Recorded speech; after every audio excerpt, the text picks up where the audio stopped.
It's a top, my selector. Due to some violent content, parental discretion is advised.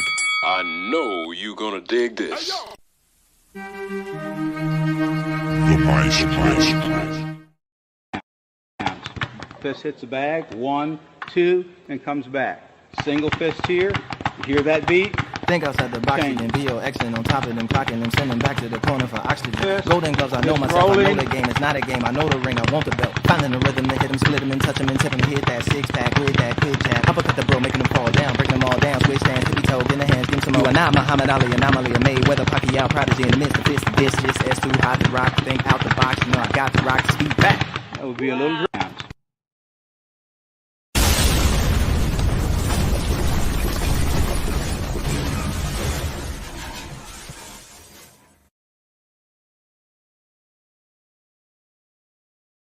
Shit, alright, I hear you, B, I hear you, B. Shit was alright, you know what I'm saying? Alright, hey, nigga, peep though. If you SBA pay, you call me Young Repo. All right. I'm back. Maestro is back. And I got a few things I want to talk about real quick, all right? Beginning with the whole Tank Davis situation with Mayweather Promotions, all right? I got some advice for Tank Davis. I'm a nobody, but maybe he'll listen. Maybe people will listen, and maybe the fans will start to listen, fans that are like-minded, and kind of think the things that I think. And salute to Kenny T. He just finished a live. If you're not subscribed to my brother KT, make sure you go and do that. KT, KO Kenny, one of the best out here doing it. So, look, we had another meaningless Tank Davis fight. Let's keep it real. We had another meaningless Tank Davis fight, and I said that on Mano a Mano. I said it on the Undefeated podcast. Shout out to my brothers Trav and KG. All right, they do that show, Monday Night Smoke. All right, and I don't duck the smoke.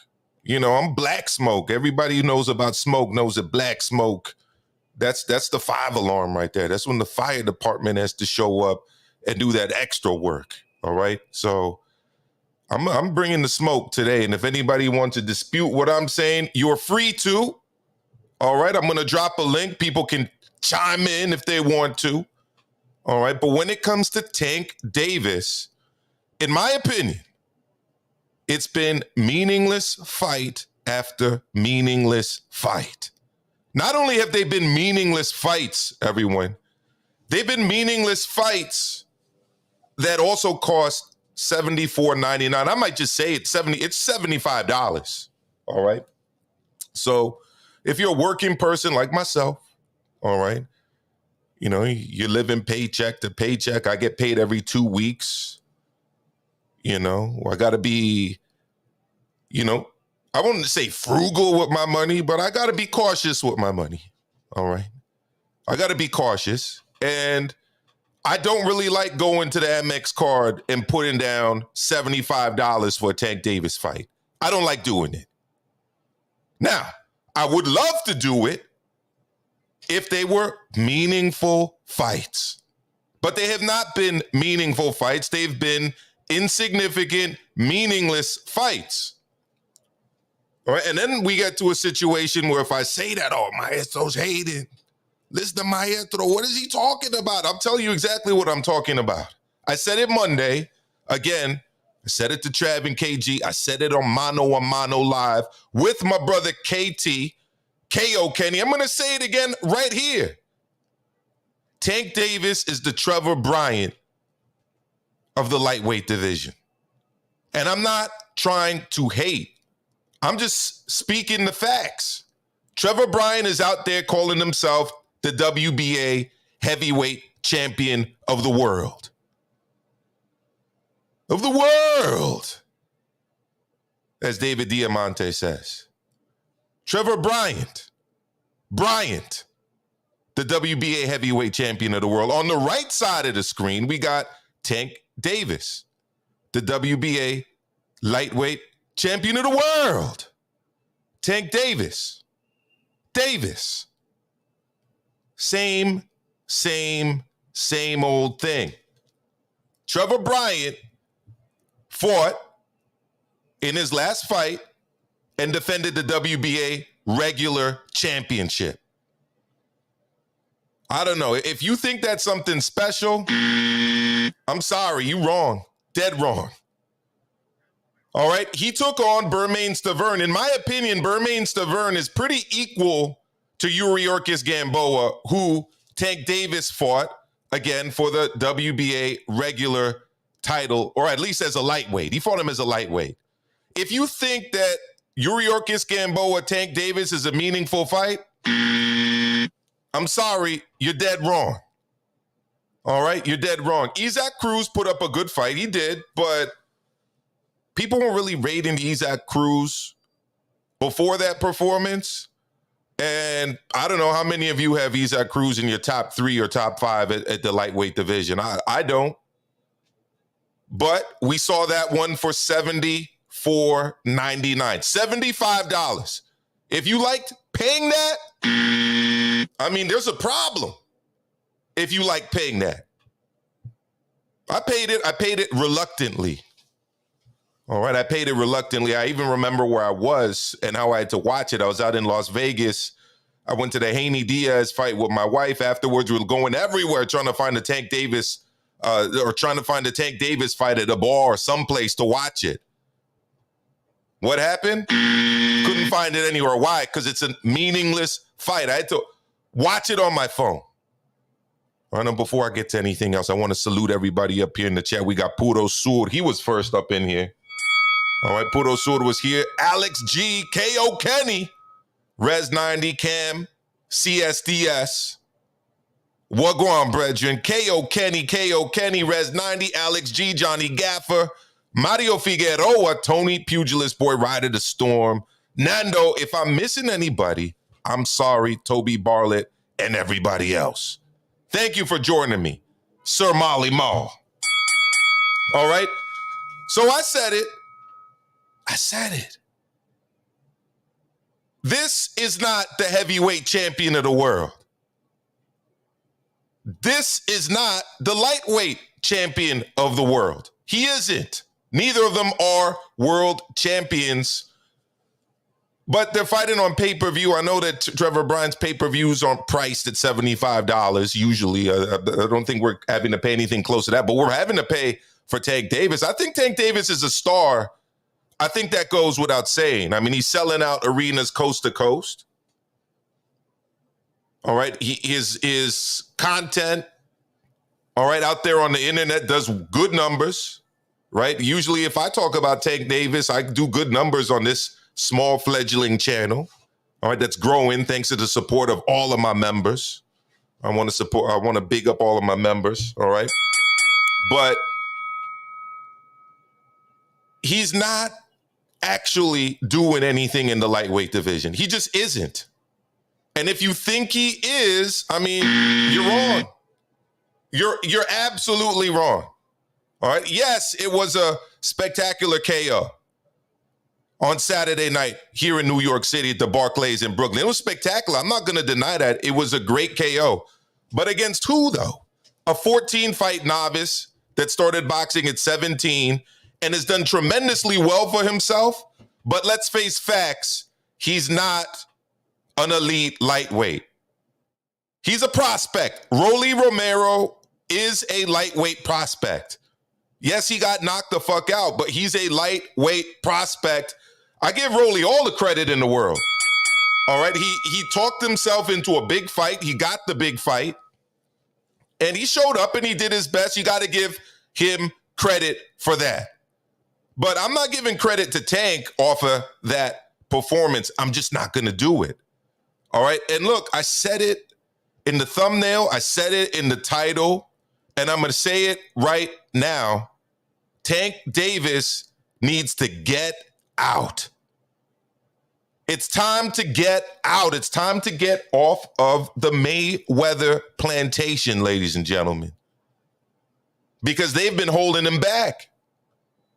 They've been holding him back. He did an interview with Brian Custer, said that they've had the training wheels on him. He did an interview with Gilly the Kid, all right, $1 million worth of game. Gilly was like throwing him softball questions, right? Asking him to pretty much say, hey, you've been calling for these fights, right? Like all of these fights we want to see you in, Lomachenko, Teofimo, Devin Haney, like you want those fights, right? You've been asking them. Actually, I haven't been asking for them. That's what Tank Davis said. So it's time to get out, man. It's time to get off the Mayweather plantation. I mean, you got Mayweather and Ellaby acting like William Ellison up in here in the boxing game when it comes to these black fighters. Don't know who William Ellison is? Look him up. Look up William Ellison, because that's what these guys are doing. Obviously, the modern version of it. They got these dudes on the plantation. All right, the modern day William Ellisons, yo. And it's time for Tank to leave. It's time for Tank to be emancipated, all right? Just like Prince did, getting out of that Warner Brothers contract, and all of our ancestors did to get us to where we are today. Take control of your life, all right? Soon you're going to be 30. Next thing you know, 35. Next thing you know, it's time to retire. And as a fan that likes Tank Davis, I want to see him in the big fights, the legacy fights. And guess what? Rolly Romero, a 14-fight novice that started boxing at the age of 17, isn't a legacy fight.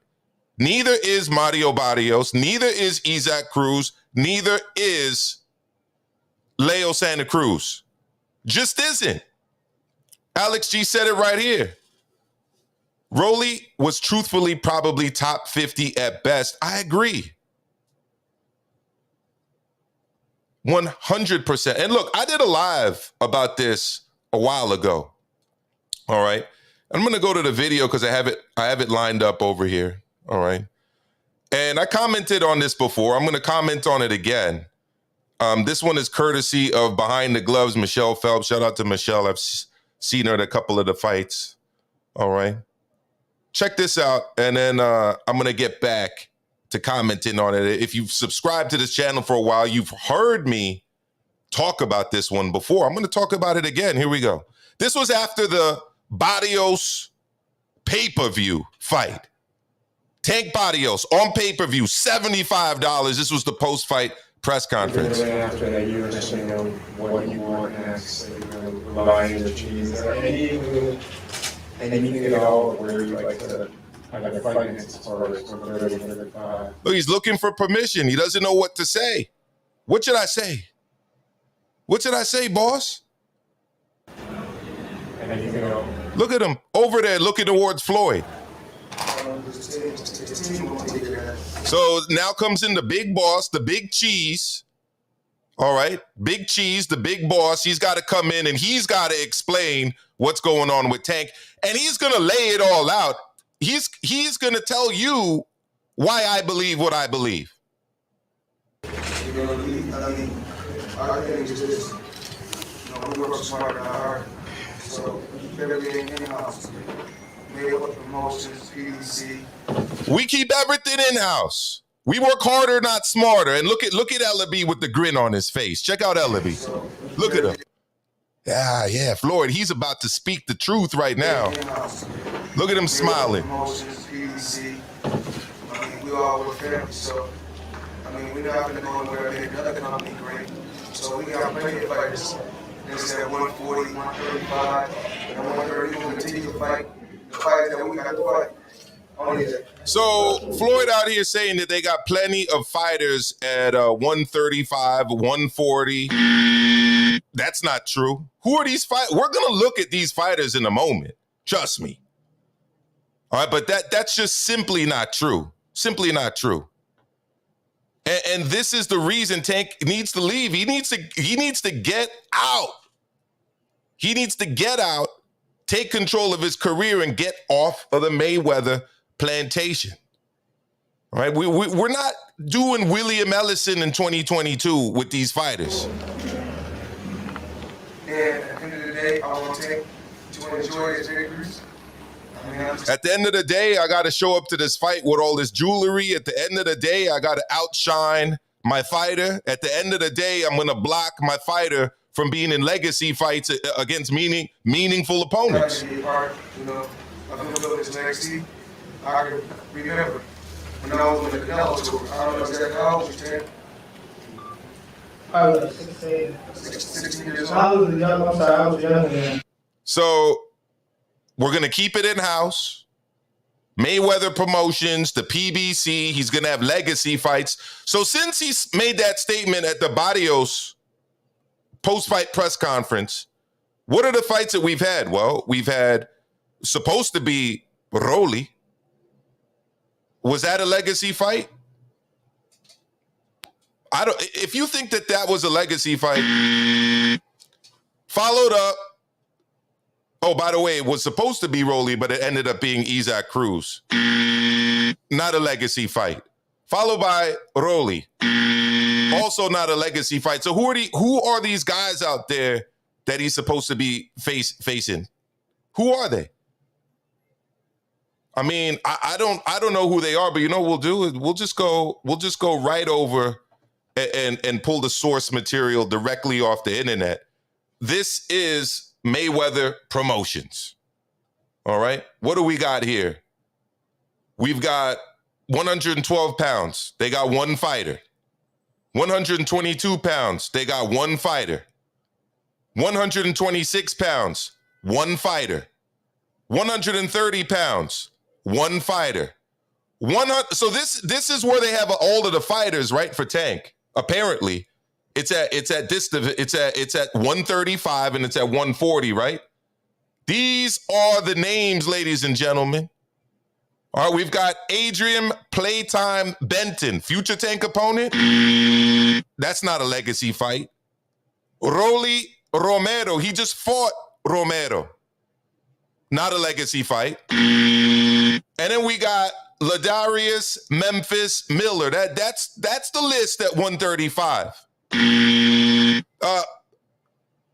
I mean, that's it, guys. That's the 135 division. Let's go to 140, see if it gets any better.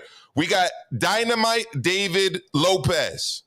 You guys like that? If you like that, you're dead wrong. We got John Carlos Lobo Torres at 140. Definitely not. We've got Kevin Thunderstorm Johnson. Definitely not. We got Prince Rock Dodler Merthiel. You guys liking that fight? Legacy fight for Tank? Don't think so. We also got Mateo Stallion Papa.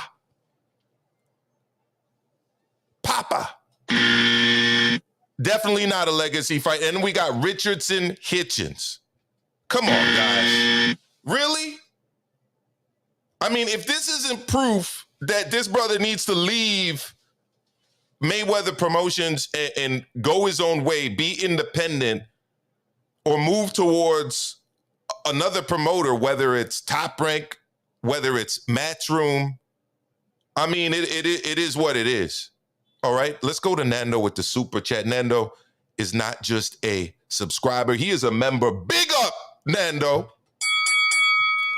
All right, Nando says, at what point does Tank become lost in space with 32 years old Jermell Charlo? TMT don't seem to mind a rematch with Pitbull being hinted at. Shaking my head. I'm also shaking my head. All right? I don't really need to see it. Look, Pitbull's being rated because he put on a decent performance against Tank. But we've actually got a real lightweight fight taking place this weekend. We've got a real lightweight fight. Undisputed, all belts on the line. George Gambosis Jr. versus Devin Haney. That's a meaningful fight. Another example of a meaningful fight. Next week, Tuesday. All right, we've got Naoya Inoue rematching Nonito Donaire. Belts will be on the line.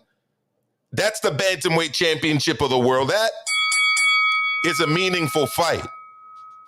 This ain't meaningful. It's not meaningful at all. I'm sorry.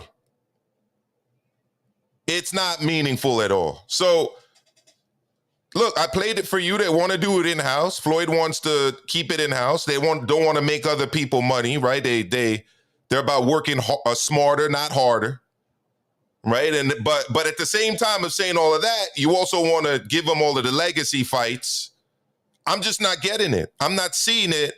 And Tank Davis has really got to get out of this situation immediately. If it is actually correct that Tank Davis's promotional contract is up, well, then he needs to exercise his options and move, okay? Because guess what, guys? All right, the week that this fight was taking place in terms of the promotional work, Floyd was out there doing this. This is what Floyd was doing the week when he should have been promoting the fight. All right, what was he doing? He was out in the Middle East, fighting a dude in an exhibition match.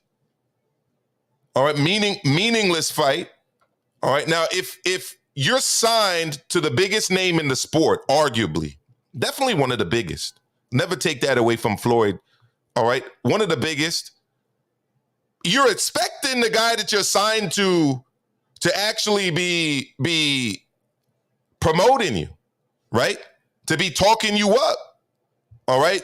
To be getting you on Hot 97 here in New York, getting you on the Breakfast Club, right? Maybe even putting you on Good Morning America. Why not? I mean, this is the media center of the United States, New York City.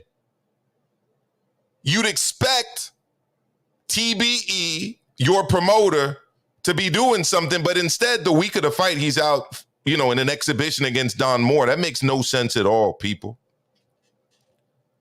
All right, that makes no sense at all. There has not been a significant fight that Tank Davis has been in since he knocked out Pedraza here in New York City, in Brooklyn at the Barclays.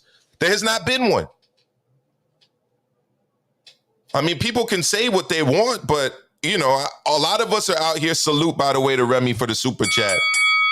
All right. We're all hardcore heads. We're all watching these fights. All right. Most of us are paying for them, unfortunately. All right, $75 down the drain. But we, especially me being a content creator on YouTube with a subscriber base, with a membership base, I have an obligation to watch these fights. I do. All right, I do. We go to Nando again. Nando says ESPN about to have a better month than the late, great HBO boxing ever did with no pay-per-views either. 100%. 100%. 100%. So, I mean, this is the situation, guys. And then, when Floyd does turn up for a fight, in the past, because he didn't turn up to Brooklyn, I mean, we see this. I mean, Calvin Ford trying to give instructions, Floyd Mayweather interrupting. It's got to be the center of attention. It's got to be up in the camera angle. It's got to be over talking the paid trainer. Right? It's time. It's time to leave. It's time to leave the plantation. All right. It's over. As far as I'm concerned, if I'm Tank, I'm going up to him and I'm saying, listen, thank you, but I gotta go. I gotta get out of here. I gotta leave. I gotta go. I gotta get into some meaningful fights. Because despite what people think, and I put up this banner, for my Monday show, Mano a Mano with Kenny T. Always check us out. You can check out the show on demand. Check it out on demand. But I had one Gambosis. All right. I had two Haney, and three was up for debate. Tony Pugilist boy out of London, he picked Gervonta Tank Davis as his top three guys, his number three. I don't agree with that. You can make an argument of the eye test all day long, but this ain't my three. My three, if I was actually doing this thumbnail of my three, it would be number one, George Gambosis. Number two, Devin Haney. By the way, they're both fighting each other this Saturday. All right, make sure you tune in. All right, and my number three, believe it or not, would be Lomachenko. And salute Remy, for the super chat. I appreciate that. Remy says, I agree, Pedraza was the last good fight for Tank. It was. There hasn't been a single meaningful fight since the Pedraza fight. There just haven't been.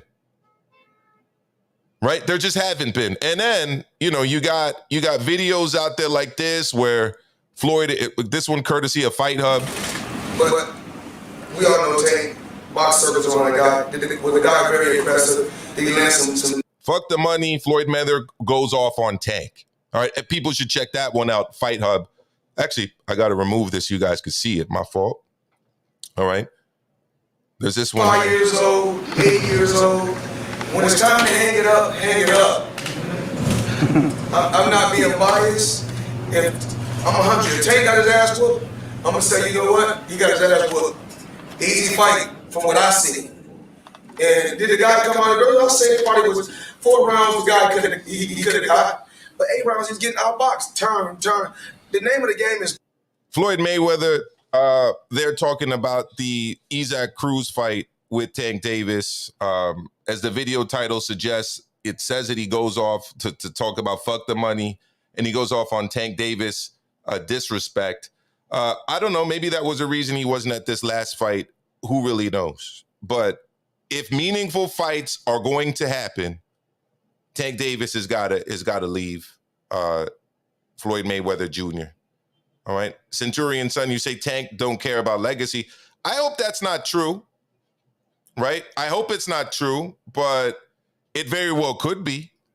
It very well could be true. We'll have to see. I think what he decides to do now, Centurion, will actually answer that question if it's out there for anybody about whether he cares about legacy or not. Because if he does care about legacy, he can't be doing this anymore.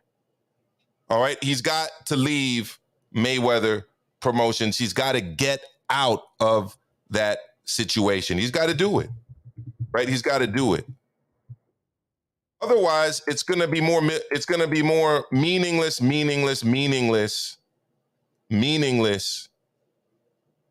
fights that they're going to continue to charge the people for. I don't know how long that will last, to be honest with you. I don't know how much longer, all right, they're going to be able to run this hustle on people, because that's what it is. It's a hustle, right? Whether people want to acknowledge it or not, it's a hustle. It's 100% a hustle. All right, let's get these guys out there. Let's put them in an arena. Let's use Tank Davis's popularity. He is a crossover guy. All right, I know that because people that don't even closely follow boxing, whenever Tank Davis is fighting, I hear about it from them. They're like, "Oh, you watching the Tank Davis fight? Or what do you think about Tank? Who's this guy Tank is fighting? You know anything about him?" I'm like, "Yeah, I know a little bit about him, but honestly, he shouldn't even really be fighting Tank Davis. And by the way, it's not actually a world title fight." That's usually how the conversation goes. It's a hustle. It's 100% a hustle. Philly says maybe Tank doesn't care about it as long as he's making money with easy fights. Why should he put himself at risk? I guess, but I mean, I grew up in the De La Hoya era. All right, De La Hoya was the biggest star in boxing. He still took on most of the guys. There's only a couple names that were out there that Oscar didn't fight that I wish he had fought, Winky Wright being one of them, but it's few and far between. Oscar mostly fought the best guys out there. Pretty Boy Floyd fought a lot of the top guys. He didn't fight all of them, but they were more meaningful fights than this. Arturo Gatti was a better opponent than anyone Tank Davis has faced. Okay, and that wasn't even his best opponent. All right, it's getting crazy. Haplotype. He can make money and fight easy fights, but then don't be saying you're the best. Absolutely. And don't be doing the lightweight equivalent of Trevor Bryant calling yourself a world champion, because you're not. You're not a world champion. You're not a world champion. You're holding a secondary title, all right, in the lightweight division, and you're selling it to the people as if it's the big deal, real title that everybody should consider the lightweight world championship. And the funny thing about it, too, if you notice, is that these fights typically take place around the same time that like the actual titles are being contested for. The Barrios fight didn't take place that much. It took place in a short time frame from the Josh Taylor fight, and then you got him fighting for the lightweight world championship now.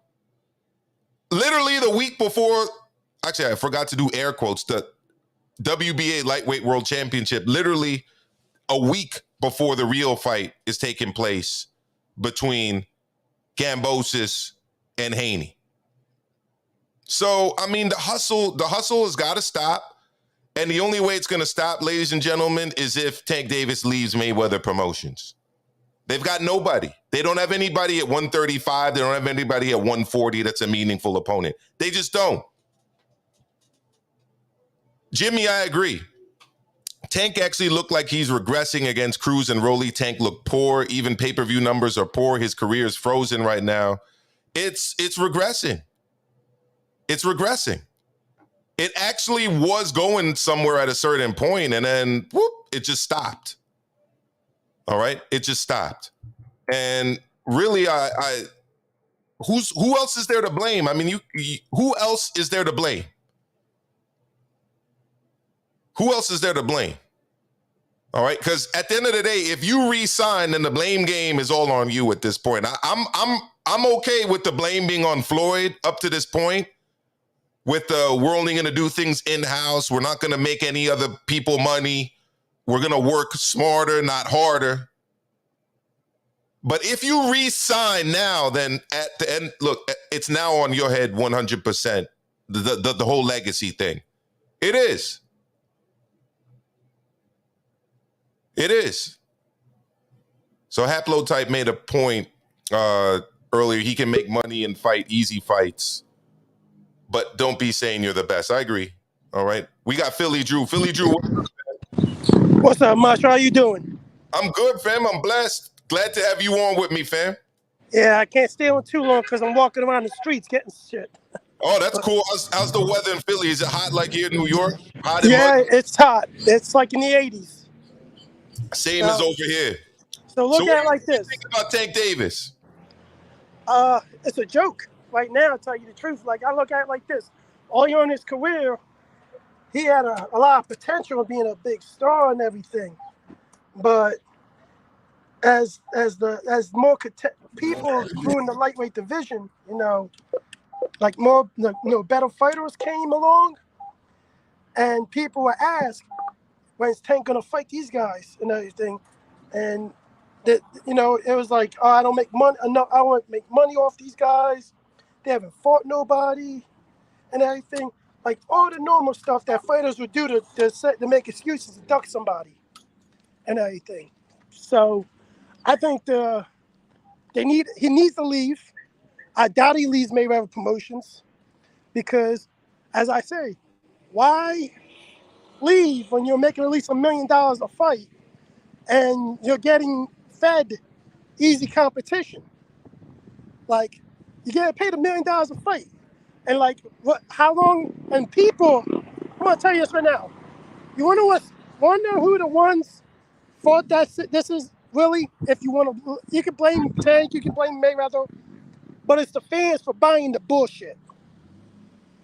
And it's a shame. A lot of the fans bought the bullshit and try to hype up Tank and everything, and try to hype up reasons why he don't need to fight Lomachenko, which I was in a debate with somebody, and they try to argue it. Networks don't want to work together. The money's not there. This is what Tank fanboys do, make excuses why they don't want to fight the guys in the division. So as long as this keeps going, you're going to see Tank fight subpar competition.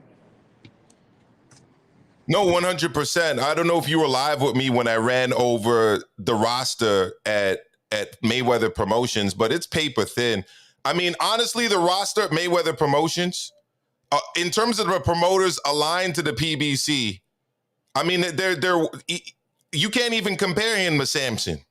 I mean, at least Samson, he's got, guys like Benavidez. You know, Floyd's got who? He's got Tank Davis, and that's about it. There's nobody else, right? And now, I mean, they don't have the talent in that stable to give us the big fights. He's got to leave. There's no other option. He's got to leave. He's got to go to another promoter. He's got to go independent. It's as simple as that. Well, you know what they're going to do next. You know what the next fight is if he stays with Mayweather, right? They're going to feed him Chris Corporal. Yeah, and probably put it in Brooklyn, right? Another guy with, at best, contender status, right? Who's, I mean, didn't look very good the last time we saw him. Is definitely not world class or elite yet. I mean, let me ask you this, Philly. Are you in the camp that Davis is a top 3 lightweight? Or are you not in the camp? Because I'm not in the camp. My top, I'll give you my top 3 and then you give me your top 3. My top 3 are in order: Gambosis, Haney, Lomachenko. My top 3 is Lomachenko, Kambosos, and Haney. I'm telling you this right now, I don't think Haney or Kambosos beat Lomachenko. I just don't think so. I can't see it happening because if you look at it, the brute, like if people were talking to me about the Lomachenko-Teofimo fight, that Teofimo gave the blueprint to beat Lomachenko.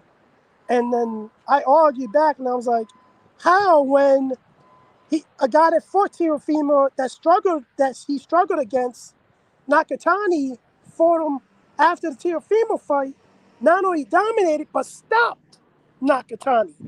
It's like more like Loma gave the blueprint how to beat Teofimo. If you look at it, and it's like, and plus I think Haney's defense is a big liability. Now I think it's going to be a big liability this weekend. I think he's going to get KO'd because he's going to his defense isn't really good at all, and he's not able to have the power to push somebody away from him. If you know what I mean. No, I think I'm a big fan of Devin Haney. I'm a big fan of Bill Haney. I really am a fan of what they've been able to do and how they've managed his career. And big up to Bill Haney and Devin Haney for making this fight happen, because there's not a lot of U.S. fighters that would go across the world to take on a world champion in a homecoming fight like he has, and he's doing it. But I think, honestly, the odds are a little bit off on this one. I know Haney's the favorite, but all of the chips right now are in Gambosis' side. I mean, hometown fight in his country. He's got Haney halfway around the world. Haney's not with his dad out there, so it's his first fight pretty much ever, including as an amateur, I believe, without his father in the corner. And as we all know, Philly, the judges are affected by the environment around them. You know, the Australian fans are going to be going crazy for everything that Gambosis does. I don't know that Haney gets knocked out, but I have a tough time seeing him winning a decision in Australia against George Gambosis Jr., who, by the way, is a very good fighter. Now I'm going to play a clip. I'm going to play a clip right quick for you, Philly, and for everybody in the chat. When I was on Monday Night Smoke with Trav and KG talking about this issue with Tank Davis, and here we go. It was an interview that he gave with who was that? It was with $1 million worth of game, right? And he said, "Look, he ain't trying. He hasn't tried to get these fights. You've got the Gilly the kid, the match he has. Since youngin, fight anybody. Since amateur, fight anybody. Me, the fans, we feeling like you not getting the best fights you supposed to. I'm all the way feeling like he's not getting the big fights. And these people who are like more mainstream, they're already seeing it. So the mainstream is starting to see it. We know Tank can fight anybody. We don't know that. For me, we want to see you fight Lomachenko. We do want to see him fight Lomachenko. We want to see you fight Devin Haney. We want to see him fight Devin Haney. Teofimo Lopez as well. Motherfucking all the top who they say is the 4 horsemen, and they anywhere around your weight class. We want to see it happen. When we gonna see it happen? I'm not sure. When are we gonna see it happen, Philly? He says he's not sure. That's real shit. Some real shit. I can't. Then they try to back him by saying that's some real shit. I don't really think it is real shit. I don't know. That's as much as I like. You know, one of them said, "I want these niggas, man." To be honest, I ain't never said it. Out of his own mouth, he's never said it. He never said it. He never said it. We got D-Style Boxing joining us. D-Style, what's good? You on mute, fam. What's good? What's going on, man? Look, Tank Davis, all right? First of all, like, he could just cut off the middleman and still work with Al Heyman and PBC. He don't need Floyd. He don't need Allerby. For what? What does Allerby do for Tank exactly? Like, what does he do to help him get those extra buys? He does what all three of us are wearing. He caps nonstop. Well, there you go. And then it's not like Allerby has like millions of followers on social media, like a Jake Paul or something. At least, no, he's got like 60,000. It's okay, but what is he doing really to push Tank to the next level? Like, well, what is he doing? And what is Floyd doing? Other than feeding his own ego, that's what it feels like with Floyd. Floyd's just promoting Tank to feed his own ego is what he's doing. You know what I mean? Like that's at the end of the day, that's what it is. And I'm tired of people like it. You cannot have, your cake and eat it too. All right. You can on one hand argue, hey, this guy, he's a money maker. He makes money. He's the money man, and brag about the money he's making. The moves are good because this and that. But then on the other hand, there Allerby basically insinuates that whoever doesn't have Tank Davis in the top 10 pound for pound must be racist. Right? Yeah, that's outrageous. That's outrageous. And it just makes the conversation like uncomfortable when it's all it is about Tank Davis in fighting shit. That's all it's about. No, 100%. And D-Style, I mean, they say they want to keep it in-house, right? I mean, look at their roster right here. Look at their lightweight roster. Okay, look at their lightweight roster. Look at their roster at 130. You got one guy at 130. You got 4 guys, including him, at 135, and a guy he already fought in Rolly. And then at 140, you got a bunch of guys that honestly nobody really at this point cares to see fight. I mean, you want to keep it in-house? You want to do it, what did he say? Smarter, not harder? Right? I mean, again, unless he leaves this outfit, we ain't going to be seeing Tank Davis in any meaningful fights. No, we're not. I mean, look, the reality is whenever you hear, listen, like I don't know if you have you heard the interview that Leonard Allerby had with Custer, where he was just ranting about Hearn? Right, and he keeps talking about we the record breakers, we hold all the records, we this, we that. That was with Floyd Mayweather when Floyd Mayweather already had a Hall of Fame career on the Top Rank, and you were able to jumpstart that pay-per-view stardom with Oscar De La Hoya. Okay, who's the Oscar De La Hoya waiting in the wings for Tank Davis to jumpstart his way to real stardom? Now, not boxing bubble stardom, which is what Tank Davis is. I'm talking like stardom, right? Where even my grandmother knows who he is, right? That's when you know boxing. That do the grandma test. Does your grandma know who this person is? When they do, you know they made it, okay? But I'm not impressed at all with what Mayweather Promotions has done with Tank Davis at all. He's going to turn back one day, and I don't even believe they're maximizing what he can make. Imagine what he would make. He was fighting the top dude. Imagine what a Lomachenko Tank Davis pay-per-view would do. Like if they were to actually do that pay-per-view. No, I mean, it would blow the roofs off in terms of pay-per-view numbers, and it would be a sellout fight in any arena probably in the country. It just would be. And like I said, of the promoters aligned to the PBC, I mean, he's not even the best one. I mean, by far, Samson's killing him in terms of the talent on the roster, right? I mean, Samson's got a bunch of fighters, right? He's got Fundora, right? He's got Benavides. Plus, like Samson, he also understands his role. Like he doesn't step outside of his role, really. Like he knows he's the de facto kind of promoter. Like, he knows what he is. You know what I mean? Like, we all know, because Al Heyman can't say he's a promoter. He can't say it. But we all know when the fight's under PBC, we know who's promoting it. Like, we're not stupid.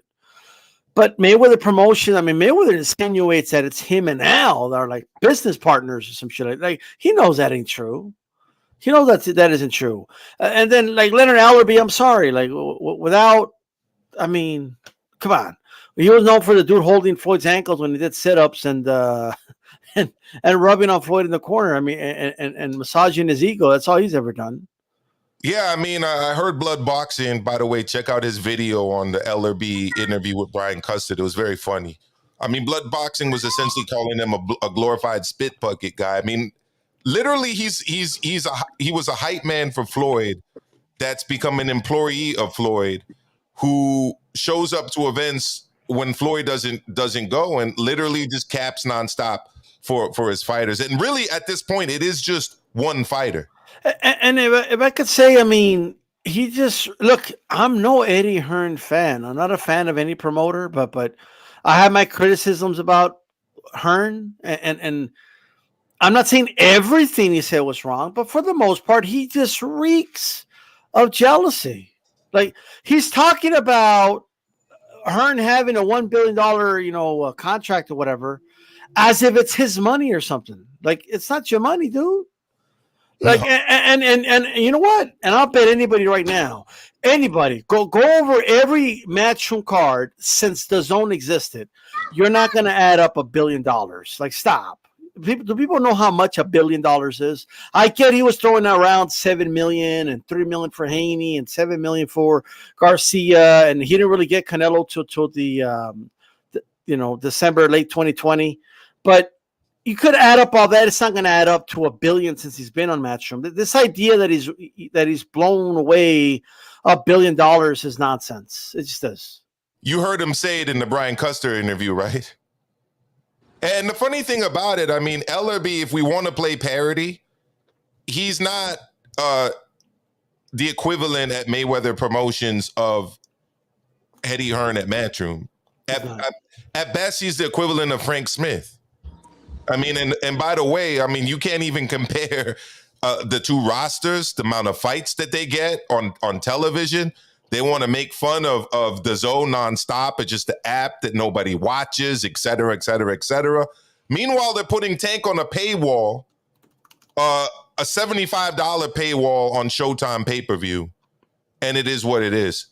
I mean, Philly, explain, though, if you can, why you think that the next fight will be Chris Colbert and not, let's say, Isaac Cruz or Rolly. Like, why did you think of that name? At 130, and you saw him lost last time. He particularly ran mostly the whole fight when he was clearly down on the cards and everything, and it was like a joke, the fight. And they see that Tank could beat him. They see, hey, this is another prospect Tank can knock out, well-named prospect.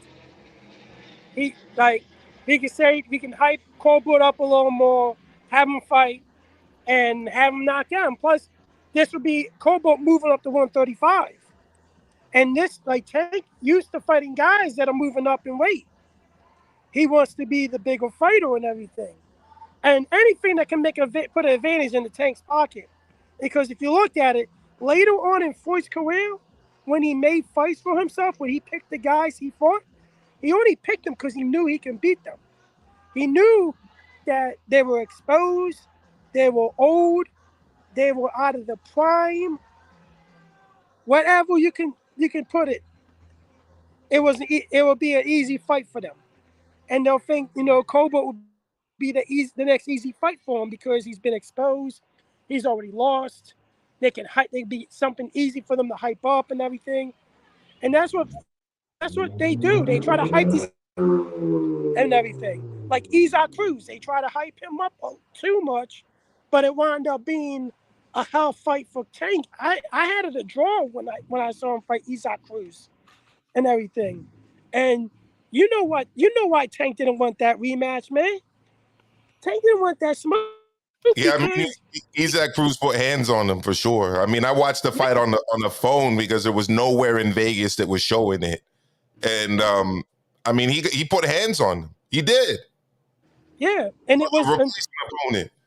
And to be honest with you, they like when Tank was punching him, Isaac Cruz just keep walking forward and forward. It wasn't hurting him, and no, it wasn't even facing him.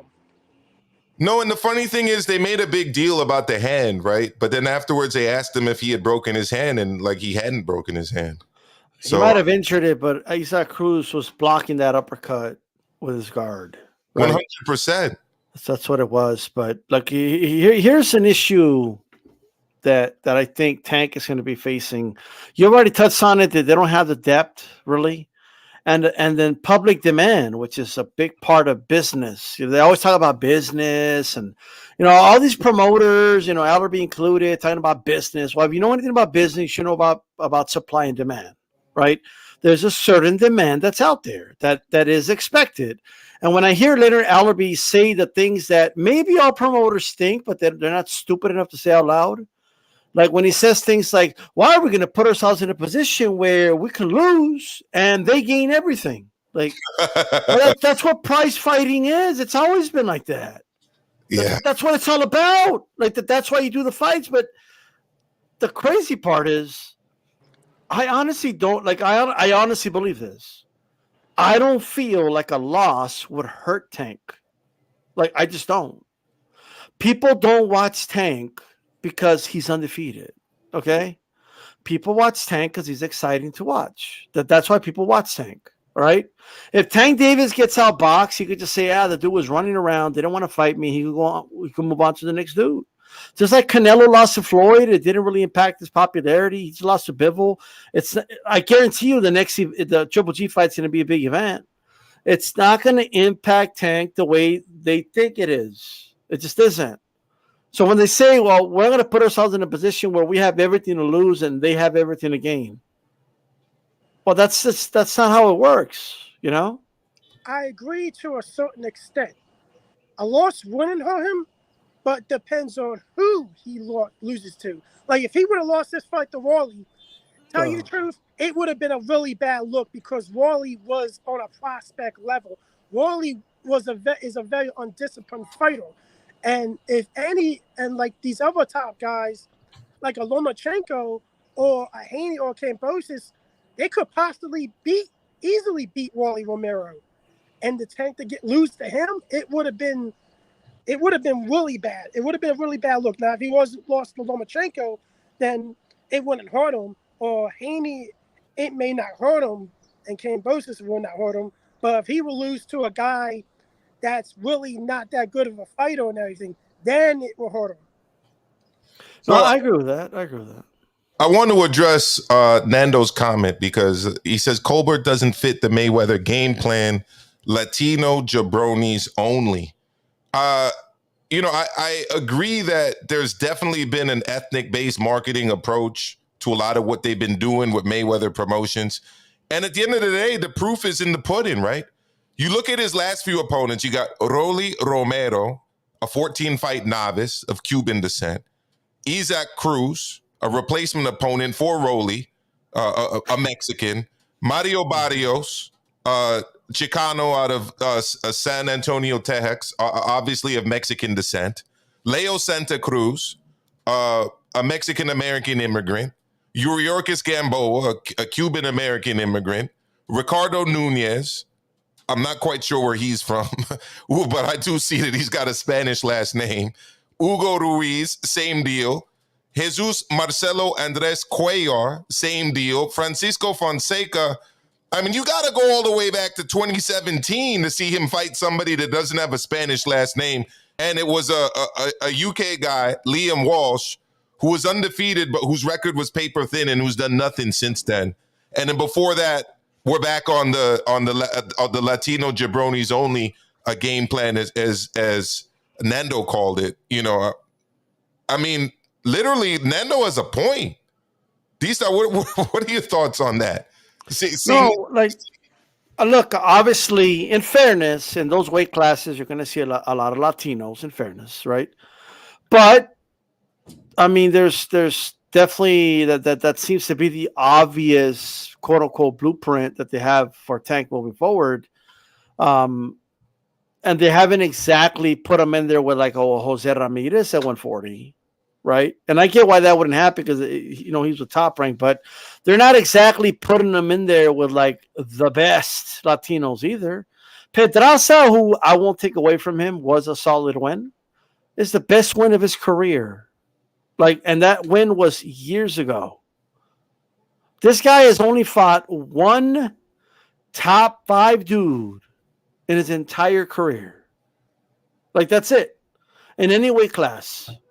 He's got the Reggie belts. He's walking around with a Reggie belt like he's a lightweight champion. He's not.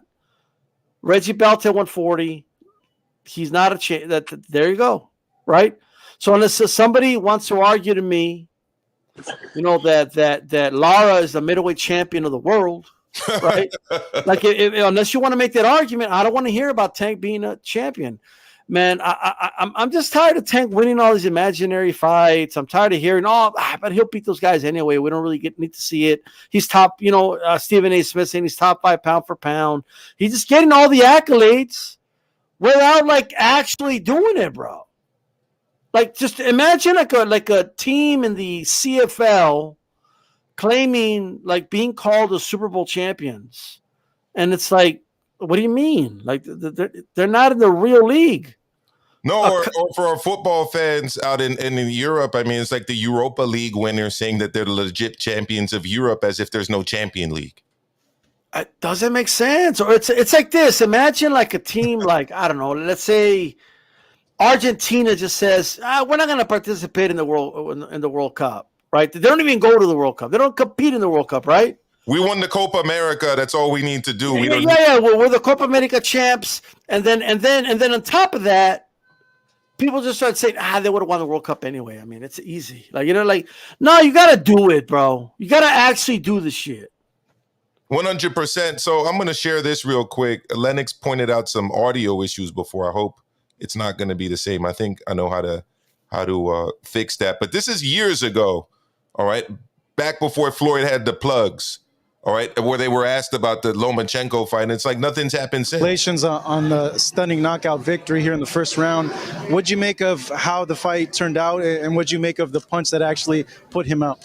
I just wanted to give the fans a great exciting night, Notice that Floyd is right there, right in the mix. Let's go to the next part. Wait, this is a boxing match? Oh, yes. Yeah? Yes, exhibition bout. The guy that you just fought? Yes, absolutely. So he knew it was real when we got in there and it showed. So Floyd, you being his promoter, yes. When is he going to come back? Because there's only a round of work. He didn't get injured or anything, so it looks like he's good to go. I know we're talking about May, if that's okay with him. But he got an exhibition bout with the guy Tension in Japan in April. Tank wait, he's fighting Tension. Yes, he's fighting Tension in an exhibition bout in Japan. Oh, it's all about putting our guys in. Wait, this is a boxing match? Oh yes, yes, exhibition bout. The guy that you just fought. Yes, he says it with no shame. All right, he just comes off of a 1 round KO against a nondescript opponent, and they're talking about putting him in against Tension after Tension was knocked out already by Floyd. Absolutely. In Ryzen. Yes, in Ryzen, yes. So Tank looks so uncomfortable right there. April is Tension and May is the real fight. So what would be the real fight? We don't know. I get back, I talk with my staff, my team, sit down with Leonard, Al, and the rest of my staff and the rest of my team and see what we come up with. But also let the young man, this young fighter, this young champion, have some input. What'd you make of your entrance? That was something pretty unique, pretty cool to see. So without going into the full thing, I mean, this has been the Mayweather plan for years. They asked him about Lomachenko, and, Gervonta actually started stutter a little bit. He didn't want to really commit to fighting Loma. At that point, they're actually talking about him fighting Tension, a bantamweight kickboxer that Floyd had just knocked out. This has been the plan for years. Yeah. And I don't see it changing at all if he stays with them. It's just going to be more of the same. More of the same. Floyd wants to be everything. He wants to be his promoter, his manager, his trainer. Bro, if Floyd was there for this fight, he would have been yelling shit, and he would have been like, yeah. I told Tank to set him up with that left hook. That's why he landed it. You see. I told him to stay away, and you see, he landed a hook, and that's why he knocked him out, because I told him. Like that would have been Floyd, bro. Easy work. We fight smarter, not harder. You know, I mean, look. I said this in the chat earlier, but I really believe this. I think sometimes Al Heyman says things to Floyd and to whoever he's having meetings with, and he'll say something like behind the scenes, right? Like, hey, which let's try to keep Tank in house so we can maximize profits, and I don't want to help these other promoters, and stuff. And then Floyd, I think, absorbs that, right, and doesn't realize, like, yo, you're not supposed to say this out loud, you idiot. And he says it because if Al Heyman said this is some smart ass shit, so I'm gonna say it. Like, we're gonna keep things in house. We're not gonna help other people. We're not gonna help other promoters, get rich. We're gonna help ourselves out. So we're gonna stick in house. So in other words, he says the quiet part out loud. He says the quiet parts out loud that I think he hears smart people like Al Heyman, who's definitely a smart individual, say. Well, I'm going to end it on this, guys, and then I'll ask you for your last words. But again, going back to this interview after the Barrio fight at the post-fight press conference, actually not interview. Yeah, Mario Barrios gave this guy black eyes, bro. It's crazy. Yeah, I mean, they straight up ask him, like, what he plans to do next. I mean, our thing is... Let's go back here. Anything at all? 135. Anything at all of where you'd like to either fight next as far as 130, 135? Anything at all? I mean, look, he's looking over at Floyd for the answers. His team going to take care of that. Honestly, he looked like a little kid in this shot. And this was last year. You know what I mean? I mean... You're going to see LRB smile because he's like, I love what Floyd's saying. Look at that. Look at the smile now. Promotions, PDC. I mean, we all work family, so... I mean, we're not going to go nowhere and make another company great. So we got plenty of fighters. There's at 140, 135, and 130. We're going to continue to fight the fighters that we got to fight. Only that. Well, there you go. All right, it's exactly what D-Style just said. And contrary to what he just said, Floyd, that is, they don't have the fighters. We looked at the roster. They don't have the fighters. Philly Drew, any last words on Tank Davis in the lightweight division? And maybe any thoughts on the fight this weekend, the actual lightweight world championship? Well, hold on. I got to see what my man said over there so I can say the white shit, I want to fuck up, But, here's the thing, man. It's a fucking joke how Tank's being handled. It's a fucking joke how Floyd is handling his promotion company, because you clearly make a lot more money with fighting like Lomachenko, Ryan Garcia, Enio Kambosos. But you're going to settle for easy money, Do I blame him for settling for easy money? No, but when there's a lot more money left on the table, to me, you get everything that's left on the table. You make sure every last dollar is taken off the table. They are leaving a lot of money on the table. And to this fight this weekend, I said Kambosos is getting a stoppage in 8 or 9. Haney's defense is a very big liability. It showed in his last couple fights that he has really bad defense. Jojo Diaz is able to get inside on him and rail on him. Lenore's got a nice shot in, and it's chin suspect still.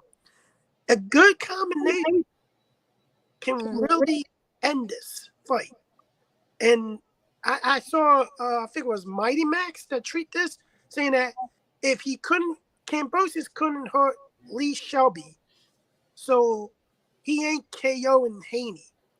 How could you compare Lee Shelby to Haney, where we saw Haney out on his feet grabbing Lenore's for a round and a half and not even punching? So you're picking Kambosos by KO? Yes. Well, there you go. Philly Drew, thank you for coming on, man. Plug your stuff. Let everybody know where they can find you. You can find me Monday nights on the Shoe Shine podcast, on Shoe Shine Boxing on YouTube with Dave from 408. Follow me on Instagram at Drew Evo. Drew Evo on Twitter too, if you guys like. There you go. Drew, thank you so much. I'll hit you up after the show. Appreciate it.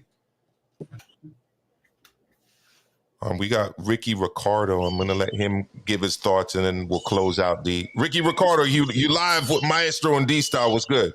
What's up, fellas? How's it going? Can't complain. Can't complain. Can you hear me good? Hear me good? Loud and clear. Summer's finally here as well in New York City, so... Nice. Nothing to complain about. All right, man. So just getting into it. I'm gonna speak as a fight fan real quick. Mm-hmm. And coming out of pocket. The only fights I'm gonna come out of pocket for when it comes to Tank, and I'm gonna name some names. It ain't like there's only 2 people. We're gonna go ahead and say the Cambosos. We're gonna say the Cambosos Haney winner. We're gonna throw in Ryan Garcia. Ryan Garcia is the money fight. The legacy fight would be the Cambosos and Haney winner. Mm-hmm. And then if you want to challenge yourself, if he wants to go the other route, take a Lomachenko fight. I'm coming out of pocket for any of those fights. Now, if he wants to do 140, okay, we got Josh Taylor. Mm-hmm. We got Regis Prograis. Fuck, I'll even do Jose Ramirez. How about that? And Teofimo Lopez. Those are all names I would put money to see Tank fight. How about that? That's great. I agree with everything you just said up to this point. But does any of that happen if he stays with Mayweather Promotions? Okay, so now I'm going to get to the next one. Mm-hmm. So now we know that he came out with Brian Custer, and he made those statements that he pretty much said he was leaving Mayweather Promotions. He's going to move on, what have you. And then after the fight with Romero, all of a sudden things changed. So my whole thing is he got talked to. They're offering him more money, something, because that's the only fucking stallion they have. That's the only one. That's the only guy that's making them some money, you know. And in my opinion, I don't think that they're going to put him. They're not going to risk their investment. Is where I'm going. So I want us to keep our expectations low when it comes to Tank's opponent. Not him as a person. He's an exciting fighter. I like the guy, but I'm not going to have high expectations within the next year or two. I mean, I would love to just say, oh man, yeah, you know, because when you're dealing with somebody like it's just my opinion, when you're dealing with somebody like Leonard Ellaby in interviews, I've seen several of them. I can't really stomach his interviews no more. Everything is fucking tap dancing around simple questions, basic questions. Everything's tap dancing around, going in a whole different direction than the direct questions he's being answered or being asked. Do you understand? You guys agree? No, I agree. I mean, or he engages in like essentially factless, you know, attacks against a guy like Eddie Hearn. I mean, yeah, exactly. This isn't great, about it's great content. You know, it's entertaining. And you know, it's not about him and Eddie Hearn. He's like, you throw Eddie Hearn. Look, man, how about you settle the shit with your fighter? Put Tank in there with one of his. Like, he didn't want to put him in there with Tevin Farmer a while back. That would have been a good fight. I would have loved to see that fight.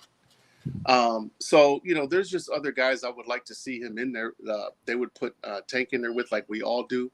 But I think if he stays with Mayweather Promotions, we're going to get the same thing again. I wouldn't be surprised if we get a Rolly rematch or Isaac Cruz rematch. Not that I'm not sleeping on Isaac Cruz, but they're going to stick with what they feel more comfortable with, which is less of a risk to their investment. And so when people talk about the blueprint, the Mayweather blueprint, that was one of the blueprints. One of the blueprints was what Al Heyman was, hey, you know what? We're going to be carefully matching you as time goes on. We're going to use the undefeated O. We're not going to fight certain fights. I mean, I can go all the way back to Paul Williams, Antonio Margarito, Joshua Clottey. We can go back to, if you want to go to Kostya Tszyu, Winky Wright. There's a whole bunch of guys out there that Floyd could have fought and he didn't fight. Now, I'm not knocking the guy because right away people's panties and getting a bunch, you know. Oh, the list is long. The list is a long laundry list. I mean, it starts with Popo Freitas and Casamayor at 130, you know, and goes all the way up to not Shambe Mitchell. That was his debut at 147, but a Winky Wright at 154, Sergio Martinez at 154, and along the way, names like Kostya Tszyu, Paul Williams, Antonio Margarito. I mean, a lot of names out there. Dude, you had Lotto waiting for a couple of years. I think Lotto and fucking Thurman at that time. Thurman and Lotto were both waiting for a minute. But either way, that we're opening up a whole fucking other window to, you know. But going back to Tank, and I think that's what it is.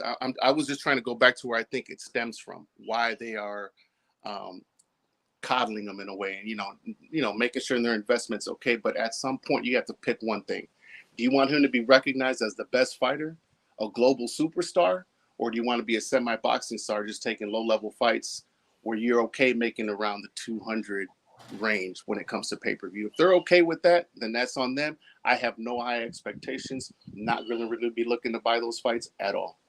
Yeah, it's like I said and what D-Style said. I mean, it's the CFL champ saying that they're the best football team in North America. It's the Europa League champ saying that they're the best soccer/football team in Europe, acting as if the Champions League doesn't exist.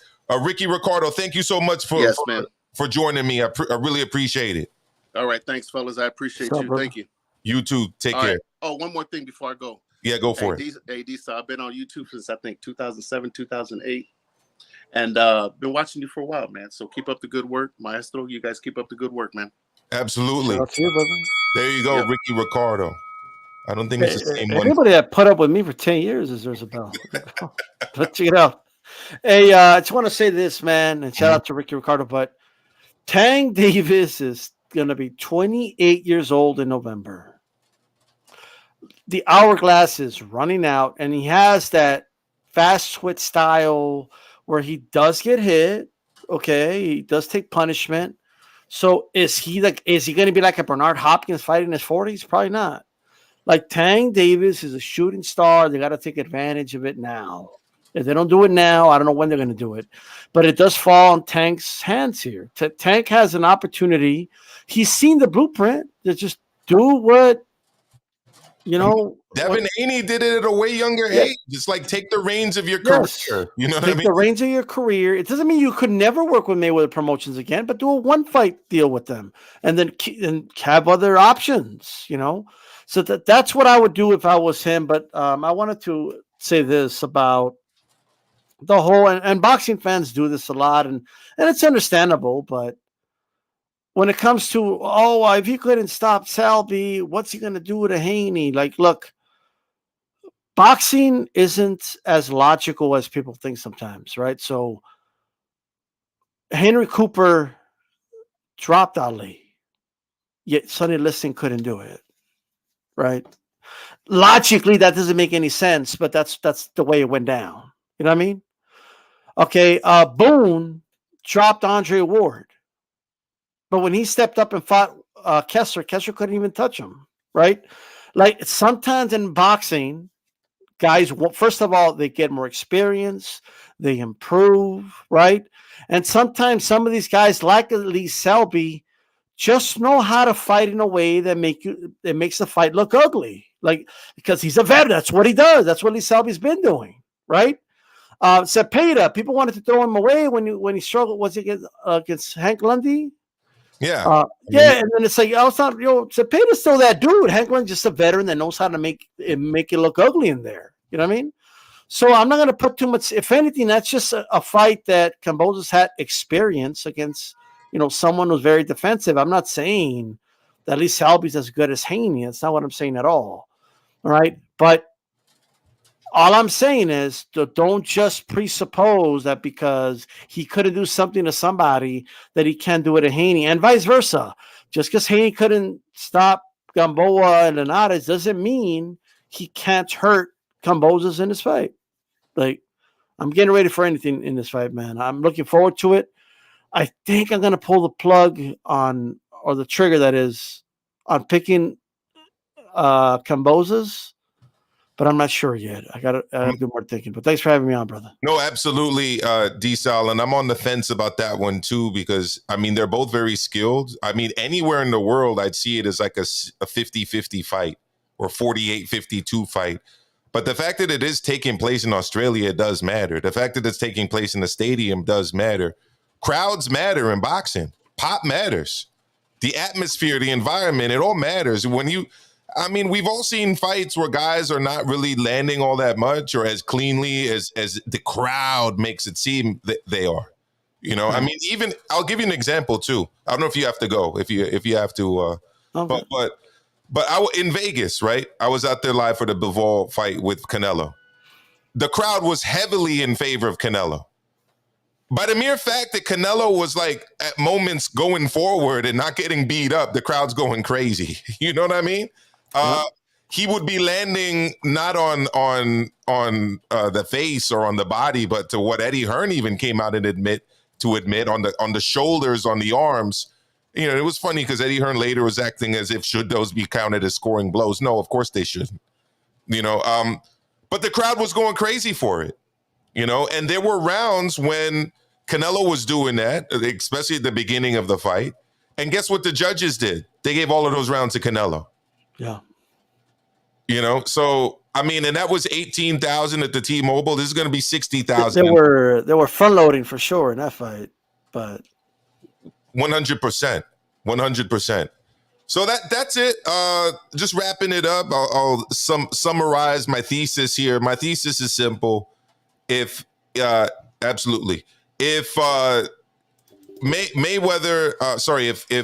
Tank Davis wants to be in meaningful fights, he's going to have to leave Mayweather Promotions. It's as simple as that. If Mayweather wants to be in meaningful fights, he's going to have to leave. If Tank Davis wants to be in meaningful fights, he's going to have to leave Mayweather Promotions because there's no path to good fights with Mayweather. There just aren't. There are no paths to good fights with Mayweather Promotions. Their stable is paper thin, and they've done nothing so far to get him into major fights. And we've gone through the evidence, right? I've shown you the roster on Mayweather's website. I've shown you video clips of post-fight press conferences and interviews given where they've totally swerved the idea of taking on major fights. So thank you for everybody who came in today. I was going to do a reaction to this interview here, but I see K.O. Kenny's in the chat. And I'm going to ask Kenny to do a Kenny Reacts with me. All right, so we're going to have Maestro and Kenny reacting, hopefully, to Leonard Ellerbe in this interview because I repeat, $1 billion. It was funny stuff. All right, and I've already hit the limits of how long I wanted to go tonight here. So stay tuned for that. I'm going to reach out to Kenny, see if we could get the schedules worked out, and we'll do a little reaction stuff, hopefully, to Leonard Ellerbe there. So appreciate it, everyone. All right, thank you for tuning in. One love to everybody. Hit that like button. Hit that subscribe button. Make sure you click the all for the notifications. All right, and I'll see you next time. Thank you. If you SBA pay, you call me Young Repo, Old Debo. You can rapidly move your feet, so. But nigga, what's graphics to a cheat code? You know that Garrett's ain't for the hood. Turn your cheetah into Cheetos. Flaming, nigga think he banging. I make you take your chain out of places you should tuck your chain in. But Lou, you can get it back if you pay him. I make you sniff a wheel if you ever think about Jaden. Quit the parading, lighten up like Raiden. Act your age, stop acting like you Asian. Talking like a shaman, make this trip short like a ride around the Caymans. All that shit you saying. This nigga acting like he was balling out in Chrome Hearts. Came out with a bag smaller than some phone parts. Fuck out of here.